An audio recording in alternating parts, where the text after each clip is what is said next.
Hello बच्चों, कैसे हो सभी। तो जैसा कि आप जानते हैं मेरा नाम है प्रशांत और हम और आप मिलकर पढ़ रहे हैं इलेक्ट्रोकेमिस्ट्री। तो चलिए शुरू करते हैं। जैसा कि हमने देख लिया था तो लास्ट लेक्चर में हमने कहां तक कर लिया था, हमने एक क्वेश्चन देखा था और वो क्वेश्चन आप सभी को बोला था कि आप करके देखेंगे। ठीक है जी, तो चलिए एक बार उस क्वेश्चन को देख लेते हैं। तो हमसे पूछा था कि 46 ग्राम सोडियम हमें डिपॉजिट करना था और हमें बोला था कि 300 सेकेंड्स का हमारे पास टाइम है। ठीक है जी, और हमसे ये पूछा था कि बताइए कि करंट कितना देना पड़ेगा इसको। ठीक है जी, तो हमें क्या पता है, हमें फॉर्मूला पता है W is equal to ZIT। ठीक है जी, where Z is equal to molar mass divided by number of electrons into 96500 into current into time. ठीक है जी, and W is weight, weight क्या या मास डिपॉजिटेड। तो इसको जरा वैल्यू पुट कर लेते हैं। तो यहां पे वैल्यू कितनी आएगी हमारे पास वैल्यू गिवन है 46 gram and molar mass of sodium given है 23 gram divided by number of electron. Sodium में नंबर ऑफ इलेक्ट्रॉन्स कितने हैं, सोडियम में नंबर ऑफ इलेक्ट्रॉन्स हमें पता है। सोडियम पे चार्ज NaCl में क्या होता है अब, और यहाँ पे हमें NaCl दिया था, NaCl का सॉल्यूशन दिया था। तो NaCl में सोडियम पे चार्ज क्या होता है +1, तो यानी कि मोलर मास है 23 डिवाइडेड बाय 1 इंटू 96500 इंटू आई हमें निकालना है। टाइम हमें दिया है कितना 300 सेकेंड्स, तो 300 सेकेंड्स हमें दिया है। ठीक है जी, तो इस तरह से कुछ हम पुट करेंगे और जैसे ही हम पुट करेंगे तो हमारे पास क्या आ जाएगा, आई को इधर रख लेंगे, बाकी सबको इधर भेज देंगे। 46 इंटू 96500 डिवाइडेड बाय हम क्या करेंगे, तो ये ऊपर चला गया 300 और 23 नीचे आ जाएंगे, तो 23 इंटू 300 हमारे पास आ जाएगा विच इज इक्वल टू आई। ठीक है जी, अब देखिए 23 से ये आ गया 2 और ये 0 से जीरोस कट गए हैं और आई का हमारे पास कुछ आंसर आ जाएगा। तो ये हमारे पास आ गया 643.33 क्या और एम्पियर। ठीक है जी, तो ये हमारा आंसर था। ये क्वेश्चन था जो हमने दिया था। ठीक है जी, तो ये क्वेश्चन हमारा हो गया मेरे हिसाब से, इसमें कोई डाउट नहीं होगा आप सभी को। तो अगर किसी को कोई डाउट हो तो आप प्लीज कमेंट सेक्शन में पूछ सकते हैं। तो तब चलिए अब क्या करते हैं, अब आगे चलते हैं और हमारा आज का टॉपिक देखते हैं कि आज हमें क्या पढ़ना है। तो आज का हमारा जो टॉपिक है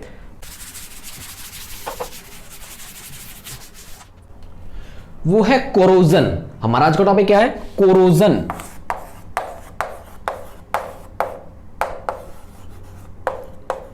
ठीक है जी, कोरोजन हमारा आज का टॉपिक है। और कोरोजन की डेफिनेशन क्या होती है, अगर कोरोजन हमें देखना है तो सबसे पहले तो इसकी डेफिनेशन देखनी पड़ेगी।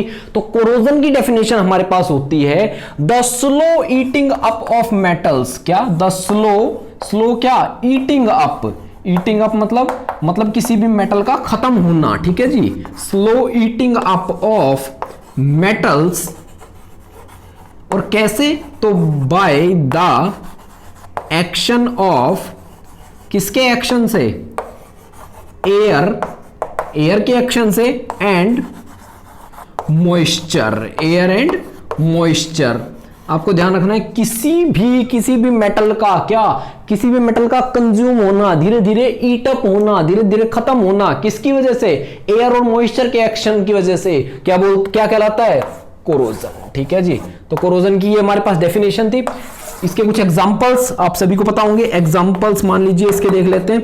तो रस्टिंग ऑफ आयरन इसका सबसे फेवरेट या सबसे फेमस एग्जांपल है, रस्टिंग ऑफ आयरन। सभी लोगों ने ये पक्का सुना होगा, देखा भी होगा। इसके अलावा क्या होता है, तो deposition of green layer on copper, green layer on copper. इसके अलावा एक और होता है हमारे पास टार्निशिंग ऑफ सिल्वर।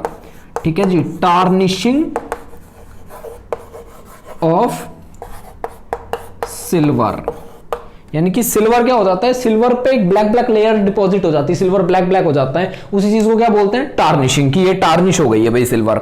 ठीक है जी, तो हमारा जो सिलेबस है, हमारा जो इस बार का सिलेबस है या हमारा जो हमेशा ही सिलेबस रहता है, उसमें क्या है कि उसमें सिर्फ रस्टिंग हमें दिया है। ठीक है जी, हमें दिया है रस्टिंग, कि आपको रस्टिंग के बारे में पढ़ना है। तो चलिए पहले तो समझते हैं कि रस्टिंग क्या होती है। ठीक है जी, रस्टिंग क्यों होती है। ठीक है जी, फिर देखेंगे कि रस्टिंग कैसे होती है। तो रस्टिंग क्या होती है, तो रस्टिंग आपको पता है स्लो ईटिंग अप किसका, आयरन का। यहां पे किसका, Fe की जो स्लो ईटिंग अप होती है, Fe की स्लो ईटिंग अप, यानी कि Fe अगर स्लोली ईट अप हो तो उसको क्या बोलते हैं, रस्टिंग। ठीक है जी। कैसा होता है रस्ट, या हम कहें कि क्यों होता है, तो रीजन होता है ये तो क्या है कि व्हाट इज रस्ट। अब वाई, क्यों होता है रस्ट, तो कोई भी चीज रस्ट क्यों होती है, तो वाई का इसका आंसर हमारे पास है कि रस्टिंग का कारण है, सबसे बड़ा या सबसे मेन कारण जो हमारे पास रस्टिंग का है वो है ऑक्सीडेशन। ऑक्सीडेशन, किस कोई भी चीज रस्ट क्यों या कोई भी चीज कोरोड क्यों होती है, कोरोजन का सबसे मेन रीजन ही हमारे पास ऑक्सीडेशन होता है। ठीक है जी। यूजुअली क्या होता है कि जो सब्सटेंसेस होते हैं, सब्सटेंसेस या मेटल्स यूजुअली होते हैं, ठीक है जी, यूजुअली ये क्या होते हैं, मेटल्स। और ये मेटल्स क्या होते हैं, तो मेटल्स एयर और मॉइस्चर के साथ रिएक्ट करके मेटल ऑक्साइड में मेटल ऑक्साइड में क्या कर जाते हैं, कन्वर्ट कर जाते हैं। मेटल, चलिए इसको M डैश लिख देते हैं, मेटल ऑक्साइड में क्या हो जाते हैं, कन्वर्ट हो जाते हैं। और ये मेटल ऑक्साइड ही क्या होता है, यही अगर आयरन के केस में है, आयरन के केस में तो इसको क्या कहेंगे, इसको कहेंगे रस्टिंग, इसको कहते हैं रस्टिंग। ठीक है जी। तो कुछ इस तरह से हम चलेंगे, हम देखेंगे कि रस्टिंग कैसा। अच्छा, पहले तो हमने देख ली कि रस्टिंग होती क्या है, आयरन की स्लो हीटिंग अप। अच्छा, दूसरी बात कि क्यों होती है, तो ये मेटल्स के ऑक्साइड बनाने से होती है। और ऑक्साइड क्यों बनते हैं, क्योंकि रिएक्शन किसके साथ करता है, एयर एंड मॉइस्चर के साथ, एयर और मॉइस्चर के साथ रिएक्ट कर लेता है। ठीक है जी। एयर और मॉइस्चर के साथ रिएक्ट करके कोई भी मेटल क्या अपना ऑक्साइड बना लेता है, और वही ऑक्साइड हमारे किसी काम का नहीं होता। मान लीजिए, इसका एग्जांपल लेते हैं बहुत बढ़िया। मान लीजिए आपके पास क्या है, आपका मेटल का गेट है, आपका डोर है, ठीक है जी, आपका मेन डोर है, और आपने आयरन का डोर बनवाया और लेके आए और लगा लिया। ठीक है जी। अब थोड़े दिन में क्या किया, आयरन ने एयर और मॉइस्चर के साथ रिएक्ट करके क्या बना लिया, आयरन ऑक्साइड बना लिया, दैट इज Fe2O3। ठीक है जी, Fe2O3। अच्छा, Fe2O3 अगर बना लिया आयरन ने, तो हमें तो चाहिए आयरन का गेट। अब Fe2O3 कोई स्ट्रॉन्ग सब्सटेंस नहीं होता, वो तो एक लेयर्ड सा सब्सटेंस होता है। अब आपका गेट धीरे धीरे क्या होने लग गया, खराब होने लग गया, तो क्या आप चाहेंगे कि आपका गेट खराब हो, बिल्कुल नहीं। तो इसका मतलब क्या है कि रस्टिंग या कोरोजन हमारे लिए क्या है, हमारे लिए बेनिफिट की चीज तो नहीं है, ये हमारे लिए नुकसानदायक चीज है, या बेसिकली क्या है, इससे हमारा फाइनेंशियल लॉस होता है। ठीक है जी। अच्छा, तो ये देख लिया कि ऑक्सीडेशन क्यों होता है, ठीक है जी, या हमने ये देख लिया कि कोरोजन क्यों होता है।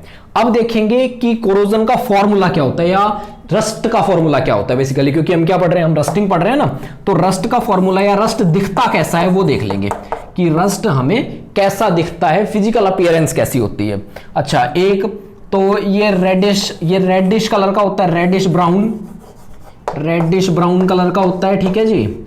इसके अलावा ये लेयर करके उतरता है, इसलिए लेयर्ड और नॉन स्टिकी सब्सटेंस होता है, लेयर्ड सब्सटेंस होता है। और दूसरी बात नॉन स्टिकी, यानी कि आयरन पे चिपका नहीं रहता है, आयरन पे जैसे ही रस्ट होगा वो थोड़े दिन में उतर जाएगा। ठीक है जी। लेयर्ड होता है, और इसके अलावा क्या होता है, नॉन स्टिकी होता है, नॉन स्टिकी। तो ये बातें आपको ध्यान रखनी है। ठीक है जी। इसके अलावा रस्ट का जो फॉर्मूला होता है, रस्ट का फॉर्मूला होता है वो क्या होता है, तो वो होता है Fe2O3.XH2O। ठीक है जी, ये 3 है, Fe2O3.XH2O क्या होता है, तो ये होता है हमारे रस्ट का फॉर्मूला। तो इस तरह से हमने क्या देखा कि होता क्या है रस्ट, क्यों लगता है, ठीक है जी, और कैसा दिखता है या कैसी उसकी अपीयरेंस होती है, क्या उसका केमिकल फॉर्मूला होता है। ठीक है जी। तो इतना हमने देख लिया। अब हम जो देखेंगे वो सबसे इंपॉर्टेंट है कि रस्ट लगता कैसे है, हाउ, किस तरह से रस्ट लगता है। आप इतने को ध्यान से देखिए, इसका स्क्रीनशॉट ले लीजिए, नोट कर लीजिए। इसके बाद चलते हैं आगे। तो चलिए चलते हैं।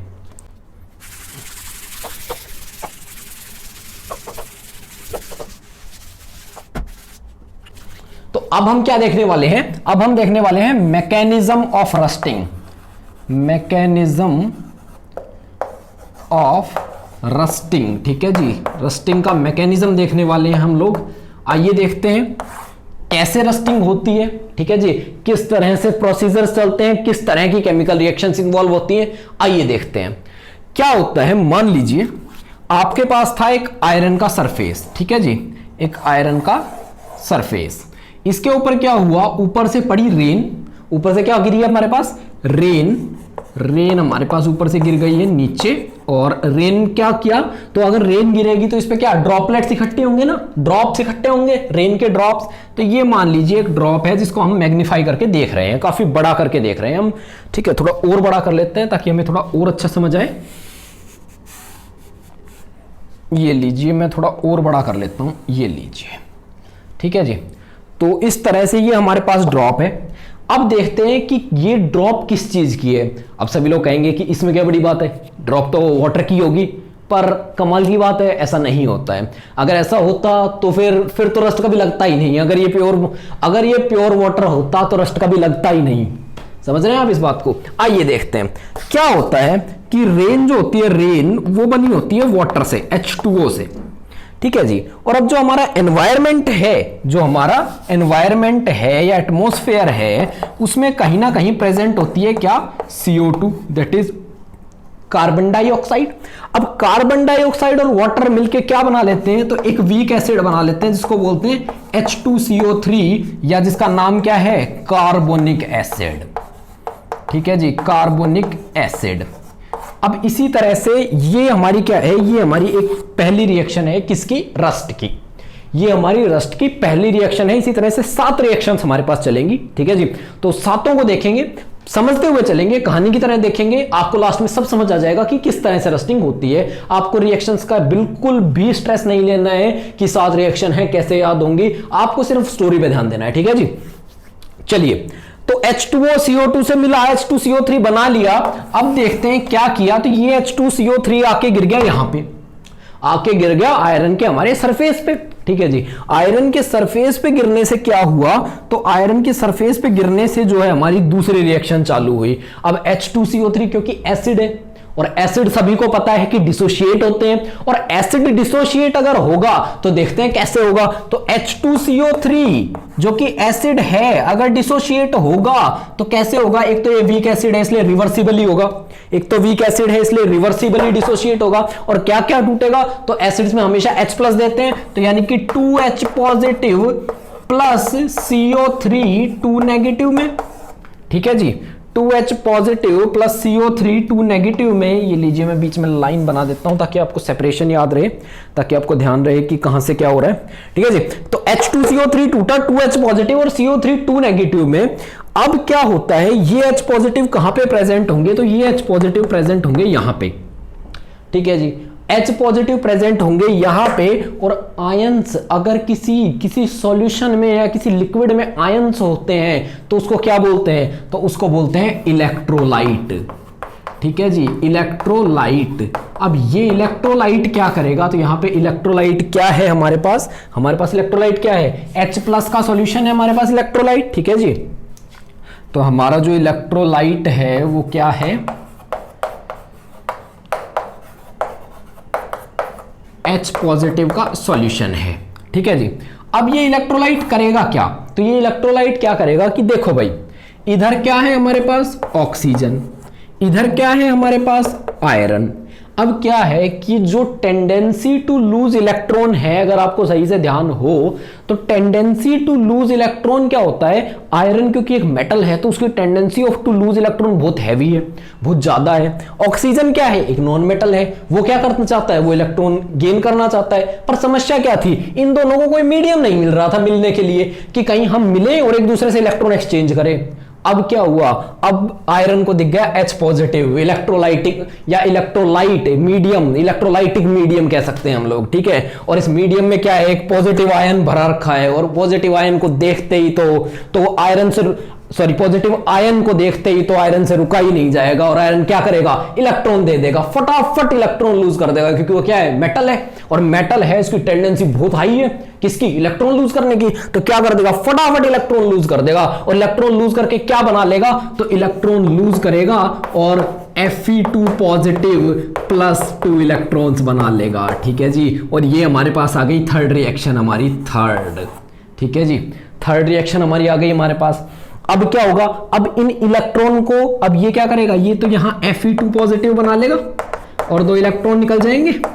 ठीक है जी, अब ये Fe2 पॉजिटिव का तो ठीक है, ये इलेक्ट्रॉन कहां जाएंगे? तो इन इलेक्ट्रॉन के लिए बैठा है, इन इलेक्ट्रॉन के लिए बैठा है हमारे पास, जो तैयार है, जो कभी से लेना चाहता है इलेक्ट्रॉन, जिसको हमेशा से चाहिए इलेक्ट्रॉन, तो वो कौन है? O2। वो क्या करेगा? H पॉजिटिव की हेल्प लेगा और इलेक्ट्रॉन्स लेगा और क्या बना लेगा? तो H2O बना लेगा, H2O।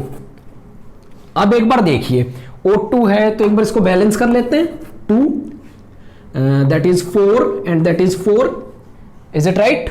ठीक है जी, O2 प्लस 4H पॉजिटिव, अब थोड़ा बड़ा बड़ा लिख देता हूं इसको, प्लस 4 इलेक्ट्रॉन्स, O2 है प्लस 4H पॉजिटिव है प्लस 4 इलेक्ट्रॉन्स है और मिलके क्या बना लिया? H2O।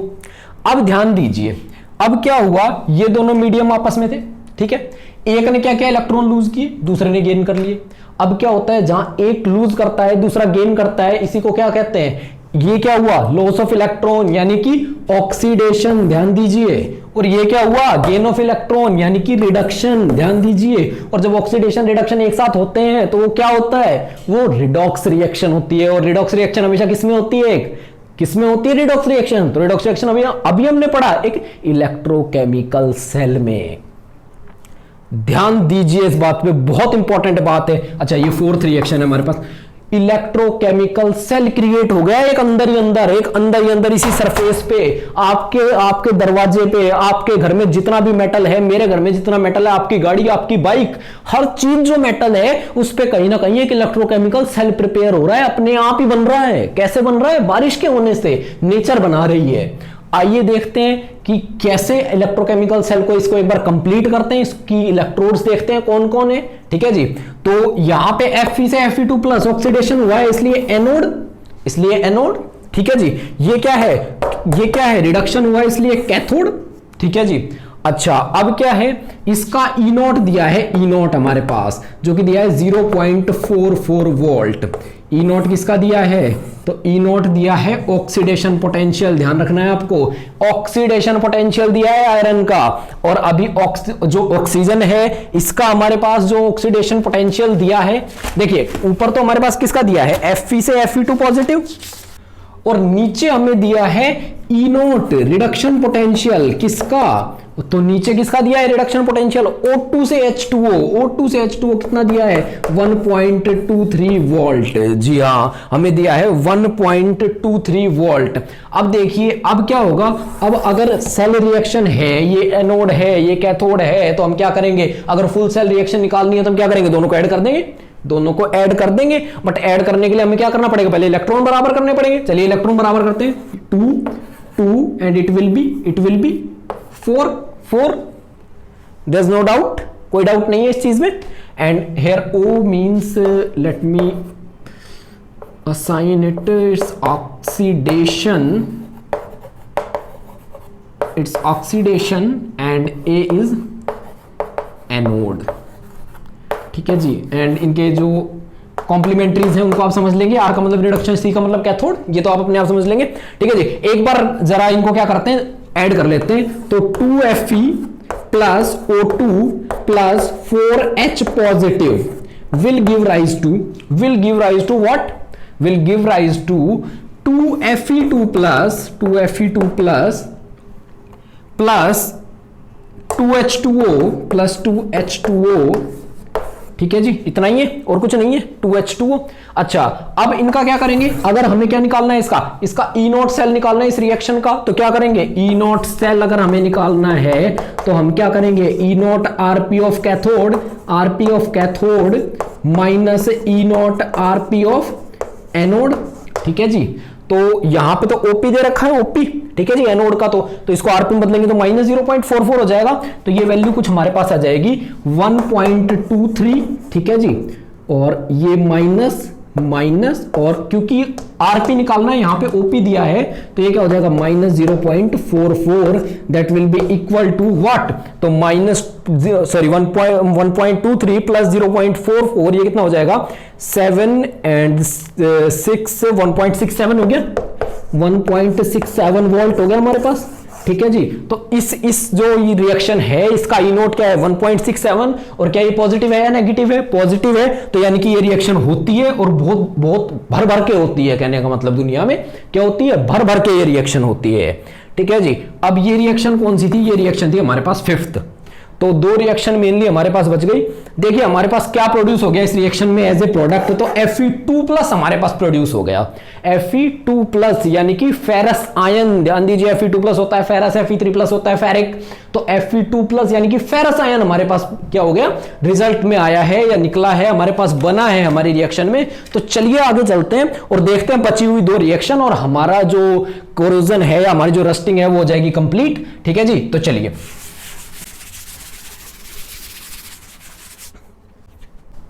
तो चलिए आगे चलते हैं। आगे चलने से पहले हम एक बार अपना डायग्राम फिर से बना लेते हैं। ठीक है जी, एक बार हम अपना डायग्राम फिर से बना लेते हैं, और ये हमारे पास थोड़ा सा पहले जैसा ही डायग्राम बनाते हैं। ये हमारे पास हमारा आयरन का सरफेस है, ये हमारी ड्रॉपलेट गिरी हुई है, एंड ये हमारे पास क्या है, आयरन, और यहाँ का आयरन चला गया था Fe2+ प्लस क्या 2 इलेक्ट्रॉन्स में। ठीक है जी, यहाँ पे H+ भी प्रेजेंट थे कुछ, और इसके अलावा यहाँ पे मेनली क्या प्रेजेंट था, तो यहाँ पे प्रेजेंट था H2O। ठीक है जी, ऊपर से क्या आ रही थी, तो ऊपर से ऑक्सीजन आ रही थी एटमॉस्फेयर की तरफ से।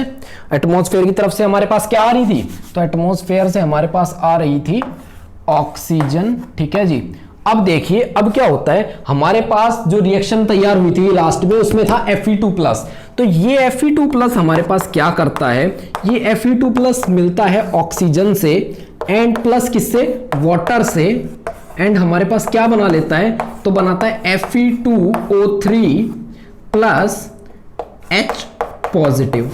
ठीक है जी, अब इसके लिए एक बार हम इसको बैलेंस कर लेते हैं, और इसको बैलेंस करेंगे तो यहाँ पे कुछ आ जाएगा, मान लीजिए 4, यहाँ पे 4 है, इसको 2 6 आएंगे, तो इसके लिए यहाँ पे 3, यहाँ पे 4 एंड यहाँ पे 3 आते हैं, क्योंकि हमें 4 लग रहा है, यहाँ पे 2 and it's 2 and how much 4 and 8। Okay, is it balanced, या इट्स बैलेंस्ड। तो ये हमारे पास क्या होती है, ये हमारे पास कौन सा नंबर चल रहा था, फिफ्थ तक हो गई थी ना, हमारे पास फिफ्थ हो गई थी, तो ये हमारे पास है सिक्स्थ रिएक्शन। ठीक है जी, ये हमारे पास क्या है, सिक्स्थ रिएक्शन है। अच्छा, इसके बाद क्या होता है, तो इसके बाद बस कोई ज्यादा प्रॉब्लम नहीं होगी आपको, और जो लास्ट रिएक्शन हमारी होती है सेवंथ, जो हमारी लास्ट रिएक्शन है दैट इज सेवंथ,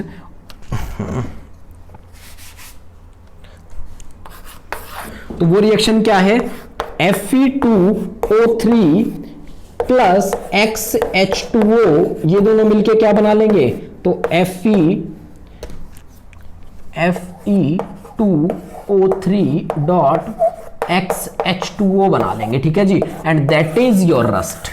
ठीक है जी, दैट इज योर रस्ट। अब कुछ बातें जो इसके बारे में बड़ी इंपॉर्टेंट है, देखिए आपने एक बार H+ वाला मीडियम प्रोवाइड, आपने क्या, नेचर ने एक बार H+ वाला मीडियम प्रोवाइड किया था, उसके बाद तो देखिए कितने H+ उसने खुद ही बना लिए, 8 H+ इसने खुद ही बना लिए, और आगे इसके अलावा क्या बनाया, इसके अलावा बनाया वाटर।